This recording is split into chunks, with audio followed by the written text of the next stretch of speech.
मित्रांनो, श्रीनाथ केसरी हे ऐतिहासिक मैदान पार पडलं ते जगभरात पाहिलं गेलं 9 तारखेला आणि जो गट पास होईल त्याला 2 व्हीलर बक्षीस देण्यात येत होतं. तर असाच गट पास झाला होता गट क्रमांक 27 मध्ये पडणारा दख्खन बैलान आणि त्याला ही 2 व्हीलर भेटली. मित्रांनो, दरवेळेस बैल दाखवतो, पण आज बैल नाहीये, ही गाडी बक्षीस मिळवणारा दख्खन आणि अशीच कितीतरी बक्षीस मिळवणारा दख्खन. अनेक एक नंबरही आहेत. पण मित्रांनो, बैल एवढा चांगला असताना बैल हरवला आहे आणि हे खूप कुठल्याही मालकाचा दुःखद घटना असते की आपण बैल सांभाळतो, तो हरवतो. तर नक्की काय झालं होतं, कशामुळं झालं होतं, हे सगळं विचारूया. नाव काय तुमचं? अजित सोळंके. दख्खन कुठनं आणलेला? दख्खन खरसुडीतनं आणला होता. जसं मी प्रस्तावनेत सांगितलं, अनेक बक्षिसं घेतली आहेत, अनेक ढाली आहेत. कुठे कुठे त्याचे नंबर आहेत? 1 नंबर कुठे आहेत?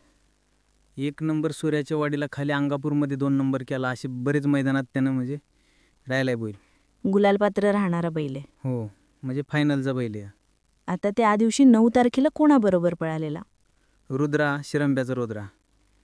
आता बैलपळाला पारितोषिक घेतलं, गट पासला 2 व्हीलर होतं. 2 व्हीलर तुम्हाला दाखवली. नक्की काय झालं होतं त्या दिवशी? घटनाक्रम सांगा. काय ना, आम्ही म्हणजे सकाळी पहाटे 5 वाजता हलणार होतो. म्हणजे घरी यायला आम्ही 2-2:30 वाजेपर्यंत मी जागा होतो. म्हणलं आता झोपावं जरा, 5 वाजता लवकर निघायचं होतं घरी. 4 वाजता उठलो तर बैल बघितलं तर बैलच नव्हतं जागेवरती. पण तिथून 4 वाजल्यापासून हुडकाय सुरुवात केली, पण काय बैल गावला नाही आम्हाला. दिवसभर आम्ही हुडकायला हाक्या गावा, शेजारी पाजारी जेवढे गाव आहेत तेवढ्या सगळ्यात गावात येतनी सगळीकडे हुडकायला, पण काय बैल गावला नाही. तुम्ही त्या रात्री किती वाजता झोपलेला? मी 2:30 वाजता झोपलेलो. बाकी सगळे झोपलेली, पण मी 2:30 वाजता झोपलेलो. त्यावेळेस बांधलेला होता बैल? मी बघूनच झोपलेलो बैल. आधी बैल बघितला आहे का नाही नेट व्यवस्थित, तर बैल व्यवस्थित होता. मग नंतर म्हणलं झोपावं, लवकर जायचं सकाळी. मग झोपलो, पण बैल परतनं 4 वाजता उठलो तर बैल काय नव्हता येत. बैल नव्हता? हो. आता स्वभाव वैशिष्ट्य कसं होतं बैलाचं? मार्का आहे, शांत आहे का कशा पद्धतीनं? मार्का म्हणजे एवढा पण मार्का नाही.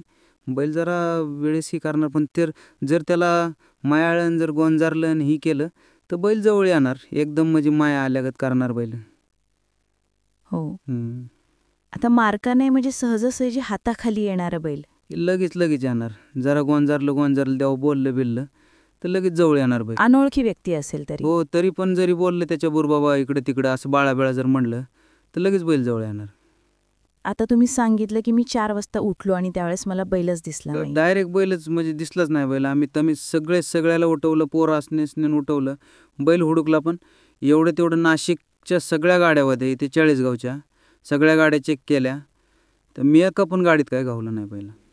मग त्याच्यानंतर तुम्ही तिथल्या तिथे शोधण्याचा प्रयत्न केला. किती दिवस शोध घेत होता?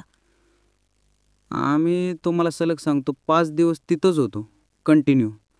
5 दिवसानंतर आम्ही